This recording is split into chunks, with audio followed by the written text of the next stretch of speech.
सन 2023 IPL के इतिहास की दो सबसे बेहतरीन टीमें रॉयल चैलेंजर बेंगलुरु और गुजरात टाइटल उस दिन लड़ रही थी प्लेऑफ में जाने की जंग।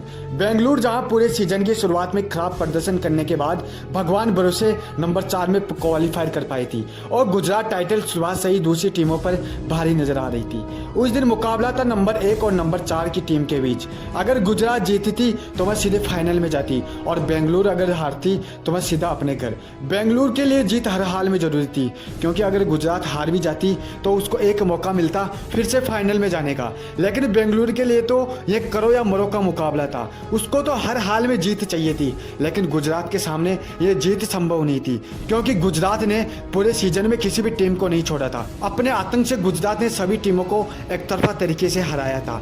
तो बेंगलुरु के लिए यह सब आसान नहीं होने वाला था। अब टॉस के लिए दोनों टीमों के कप्तान मैदान पर मौजूद थे।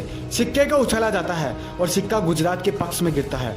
गुजरात के कप्तान हार्दिक पांड्या ने टॉस जीतकर पहले गेंदबाजी करने का फैसला लिया और बेंगलुरु को बल्लेबाजी करने के लिए आमंत्रित किया।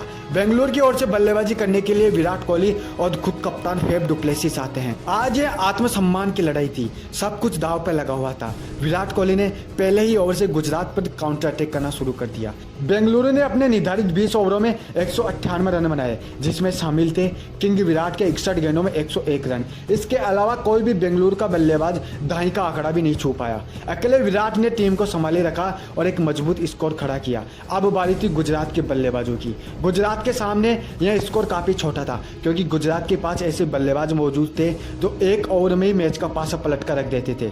गुजरात की ओर से मैदान पर बल्लेबाजी करने के लिए आते हैं प्रिंस और रिद्धिमान साहा, और बेंगलुरु की ओर से गेंदबाजी करने के लिए आते हैं मोहम्मद सिराज ने अपने दूसरे ही ओवर में रिद्धिमान साहा को पवेलियन लौटा दिया और गुजरात को पहला झटका दिया। उसके बाद मैदान पर बल्लेबाजी करने के लिए आते हैं विजय शंकर। दोनों बल्लेबाज शुरुआत में तो काफी संभल कर खेलते हैं, लेकिन जैसे ही पावर प्ले खत्म होता है इन बल्लेबाजों ने अपना गेयर चेंज कर लिया और बेंगलुरु के गेंदबाजों को बुरी तरीके से मारने लगे। एक तरफ सुमन गिल और तो दूसरी तरफ विजय शंकर, दोनों रुकने का नाम नहीं ले रहे थे। बेंगलुरु के गेंदबाजों को यह समझ में नहीं आ रहा था कि भाई इन खिलाड़ियों के सामने गेंद डाले तो डाले कहां। उस दिन सुमन गिल का यह विकराल रूप देखकर पूरे बेंगलुरु के गेंदबाज घबरा गए थे और वह उनसे रहम की भीख मांग रहे थे।